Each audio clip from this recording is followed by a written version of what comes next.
cours de l'émission Le Grand Sport, juste après ce journal. Des réactions après ce tirage au sort et nous ouvrons avec celle du ministre des Sports, Patrick Barbera-Isaac, qui est en direct et au micro de Parfait, Junior Boukida et Arnaud Mengue.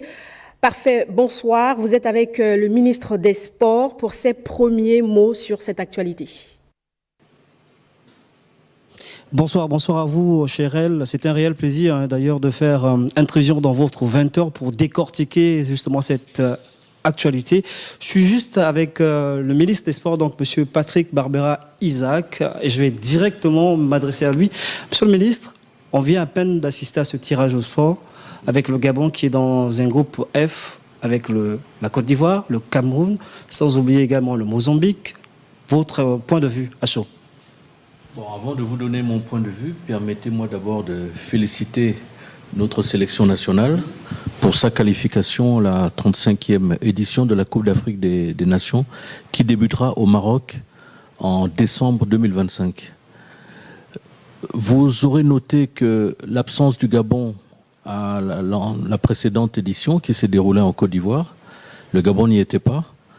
Mais cette année, grâce à l'implication personnelle de son Excellence, Monsieur le Président de la Transition, Président de la République, chef de l'État, le général de brigade Brice Clotaire-Oligui Nguema, dont la passion pour le sport n'est plus à démontrer, notre pays est de retour dans le concert des nations du football continental. S'agissant donc du tirage au sort proprement dit et de la composition de l'équipe, je peux vous dire qu'au nom du gouvernement, la solidarité du gouvernement envers notre équipe nationale, et je ne suis pas inquiet. Effectivement, les adversaires sont des grands du continent, mais nous avons une équipe jeune, dynamique, ambitieuse, dotée de qualités techniques et offensives, et qui peut aller plus loin dans cette compétition, qui peut aller très très loin. L'objectif étant d'aller au moins au-delà des quarts de finale. Notre équipe aussi est composée de joueurs qui évoluent à l'international, à un très haut niveau. Donc, si tout le pays est derrière eux et les soutient, j'ai confiance qu'ils seront vraiment boostés et ils pourront accomplir des miracles.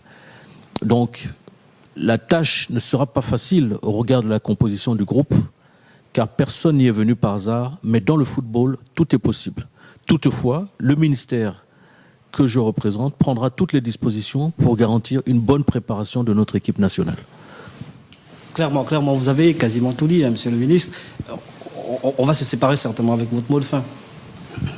Le mot de fin, je profite de cette occasion pour appeler l'ensemble des compatriotes, où qu'ils se trouvent dans le monde, à soutenir notre équipe nationale, les Panthères, qui, j'en suis convaincu, nous réservera de bonnes surprises. Je vous remercie. C'est nous qui vous remercions, Monsieur le ministre. Merci pour vos propos. Merci également pour cette analyse assez froide qui donne l'opportunité de rêver. Parce qu'il faut le dire, tout va certainement se décider sur le rectangle vert, Chérel. C'était un plaisir d'avoir donc les propos donc de Monsieur le ministre des Sports.